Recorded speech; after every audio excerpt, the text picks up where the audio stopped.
everybody. I am yet again Price McKinney, simply put. And as always, I want to thank you for tuning in and listening. So we're going to dive right into this head first. I've got a question for you. What is love to you? What is love? Everybody has it. Everybody has experienced it. Everybody wants it in some kind of way or another. You ask any random person, what's your definition of love? You're going to get a 50 million different definitions of it because it's influenced by your upbringing, it's influenced by your environment, it's influenced by the people you've been around, your family, your friends, co-workers, your jobs, places you go, people you've met, all the above, right? So the definitions of love, and I say definitions because it's only four letters, but it varies from person to person. I remember being in this conference one time, and you know, somebody asked what it was. You went around that room and asked 100 people. You'll probably get 100 different definitions because it's based on what you've been through. It's based on how you think it's supposed to be, even for yourself. One of the greatest challenges with love, we don't love ourselves, and that's where it starts. So here's what it's not first. It's not verbiage. Okay. If I tell you, and I've seen this on movies, you see it on the news, you see it all the time. If I tell you I love you and I'm beating the hell out of you, if you become used to that and that's all I'm giving you and that's what you associate with love, when you get somebody that does the complete total opposite, and this is what happens to a lot of us. Now I'm not saying all of us have been beat or anything like that, but what I'm saying is when you get used to not getting it a certain way, you become conditioned to believing that that's what this is, and it's not.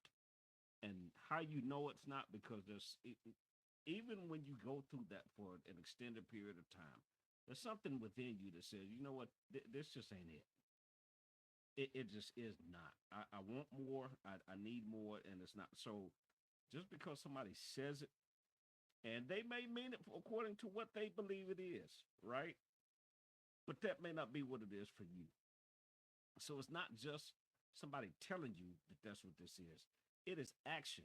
You have to show it. You have to express it, and you have to communicate to that person what it is to you. For example, and I read the book. Don't get me wrong. I read it actually twice, the five love languages, and that's great. I'm gonna simplify this for you. For a man, and I'll get into the details of each one of them later. Before a man, you have to affirm him and you have to acknowledge what he does. You have to make that man believe that e- even though even if you know he's right now, he's straight trash. May even be trash juice. You have to make him believe, and only you can. Only you, that particular woman, can. It's not just for anybody. You have to make him believe. You know what, baby? If you believe it, I believe you can. I know you can. And that dude will move heaven and earth to accomplish what it is he's trying to accomplish because he knows he has your support and he knows you're going to believe in him. To acknowledge him, just the simple things that he's doing. Don't always tell a man what he's doing wrong because I'm telling you, I can guarantee you he's going to withdraw and he's going to shut down. And when he gets to that point, you're not getting back in because you violated his trust. If you don't respect a man, you're not going to get that man. He's only going to give you enough of him to say he's still there. And he's there pretty much in body only. So acknowledge him and affirm him. For the woman, sir, this is what you need to do. Give her attention and give her affection. That covers a lot of ground. Ask her how her day is. Don't just because for a lot of people, married, whether you're married, or you've been in a relationship 5, 8, 10, 15 years, however long it's been. Here's one of the things that happens to a lot of people. You become Everything becomes so routine and redundant. There's nothing there anymore. It's just okay. Bye, love you. Bye. Kiss them on the way out the door, going to work, kiss you on the cheek, because it's routine and there's absolutely nothing behind it. Or unfortunately, for a lot of relationships, it's well, let me just lay down and let him get his so I can go on about my business because that's all this is. And it's not supposed to be that way. It's not what this is. So let's back this bus up. All right. How about we start? Number one, it's not just verbiage, it's how you show it, how you express it. How about you start with loving yourself? For those of us, and I'm speaking for myself like right now, and for those who are single in particular, if you're not in a relationship right now, this is a great time for you to discover who you are now, what it is you want, what you like, what you don't like, and love yourself. It took me years, folks. It took me years to discover and figure out how to love me because I was so used to and accustomed to putting all of my eggs in one basket and I'm all in head first, giving that person what they want, giving them what they need, and making sure they're good. That's just the cloth I've cut myself from. However, the downside to that was I lost part of my identity in doing so. So how did I get that back? How did I learn to love myself when I didn't? Because I didn't think there was enough me to love. Because I didn't see the good in me. I didn't believe in me. So how did I do that? I spun all of that back around. Well, what do you mean? All of the energy that I had going this way, turned it back and put it into me.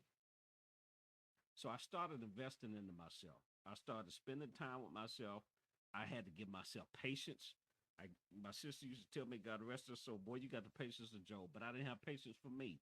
I had to start giving myself patience. And I had to start preparing myself for what I want on down the road. So there are things that I'm working on now for on down the road. And it's not rocket science. I have a short temper. Now I'm not a hothead, but my patience is short. So there are a lot of things that I used to tolerate, that I used to put up with. I can't do it anymore. I just don't have it. So I'm learning that. So in doing so, what I have to position myself.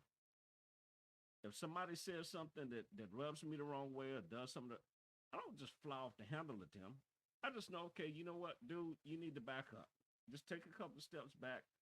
Let them have that, and they do them, and you do you. Because here's the thing: either you're gonna love you where you're at, or you're gonna love them where they are. And it's doable if you're in position to do so.